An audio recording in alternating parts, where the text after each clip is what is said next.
Alright, good morning guys. So yesterday I made a video and I don't think I made it clear of what the issue was. I was talking to you guys about the banks, about TD Bank, and how they like to screw people over. So let me just recap that banks are the biggest freaking thieves ever, and they'll never admit that they're wrong. And just one way of proving that is TD Bank used to have a penny arcade, where you throw in change, and then it tells you how much money you had, and there you go. You throw in change, it tells you how much money you have. You could deposit into your account, you could withdraw it. If you didn't have an account, they would charge you a 6% fee or whatever it is, and then you would have it, which is the same thing as going to Coinstar. So if you didn't have an account, you'd be charged 6%, where Coinstar, I think it's like 3% something. So you would actually get charged more at the bank than you would at the Coinstar.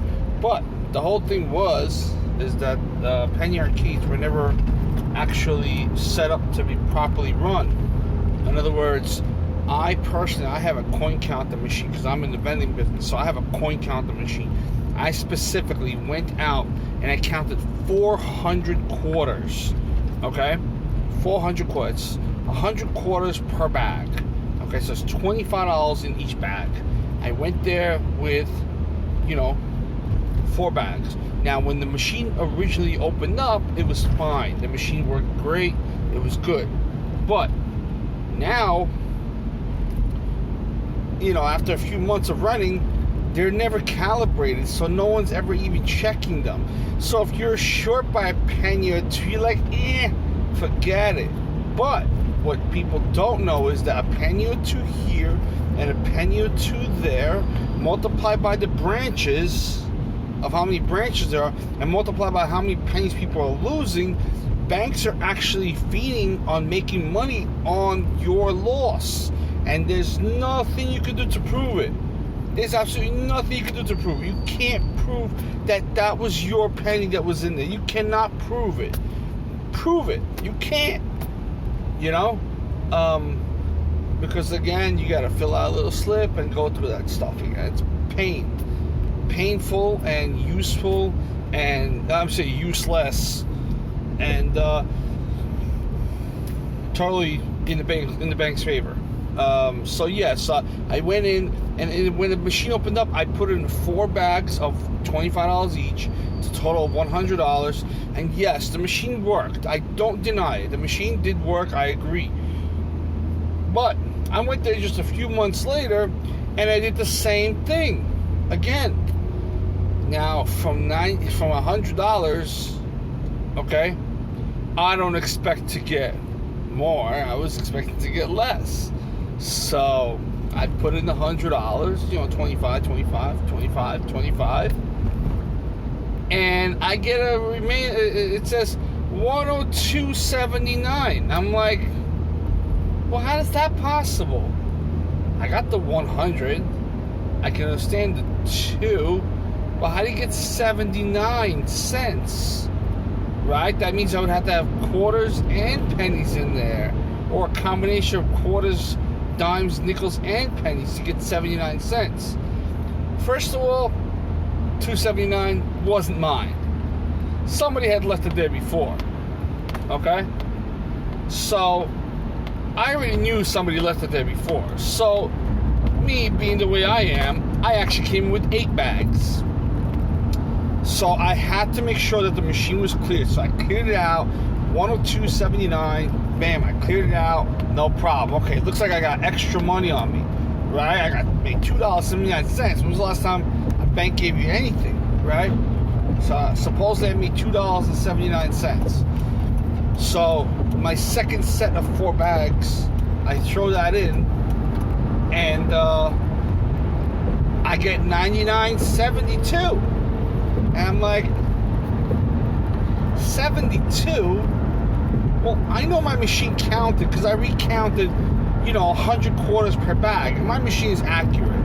So if it doesn't hit 90, if it doesn't hit 100, the machine won't stop. It won't stop until it hits 100. You know, whatever number I set it up to. So I know my machine's accurate, okay? On top of that, I've got 5 of them. So if one didn't quite work so well, it would be out of commission very, very soon. But I know that they're not out of commission, and I know that they're still currently working, and we're about 3 years later, and they're still working.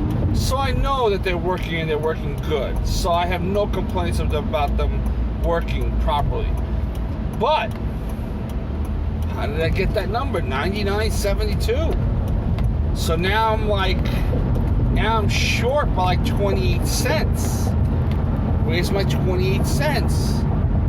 Now, sometimes you would look down on the bottom and you would see maybe you had a foreign quarter or something, a foreign coin. Now, I know that 8 of my bags didn't have any foreign quarters. There was no Canadian quarters. There was no any other currency that was in the bag other than quarters. Because if it was a Canadian quarter, my machine would get stuck. And if it gets stuck, I can take it out right away, and I can dispose of that Canadian quarter. So, or any other country quarter, like Bangladesh or something, they have a similar coin, and you can see they're almost silver, whereas our quarters are 2 different colors. So I go to the bank teller and I said, "Look, I got this issue. You know, the first time it gave me 102.79, and the second time it gave me 99.72. And they're like, "Yeah, okay, what do you want us to do?" I said, "I'm missing money. I'm missing 28 cents.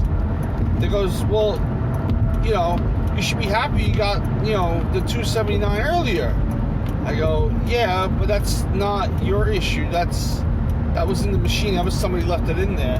That's not yours to tell me that I'm lucky. Right now, the machine still owes me 28 cents. So guess what they tell me to do? Fill out a slip, and we'll get back to you. And if we find something wrong, we'll let you know." I'm like, all right. Never heard that one. So that's just one of the examples that like TD Bank is like a complete fuck up, and that's why no other bank has the penny arcade. And I think there's a lawsuit going on with the penny arcades as well. I'm not even sure, but I'm pretty sure because people lost money. You know, it's just like, you know, a branch can handle, you know, a lot of people a day. I don't know, maybe 100, 200 people a day walk in, maybe more, maybe less, I don't know. But say 1 out of 10 people deposits their coins into the penny arcade. And most of the people, they take a jug and they throw it right in, and they're just super happy for whatever they get out of it. You know, they're just super happy. But some people are actually, you know, collecting money, and a penny makes a big difference, you know. And TD Bank was running on that, and I think they stole a lot of money, and I don't think that was right. You know, and then there's nothing you can do about it. So it's like, hi, why don't you put your money in here, and if it's lost, you can go fuck yourself. You know, like pretend like it never existed, like you never worked for it. You remember those long hours and that sweat you put into that money and to make that change? Well, it's okay, don't worry about it. It's all gone now. We did it all for you. You didn't have to pay us nothing because we stole it all. You know? So that's how this TD Bank works.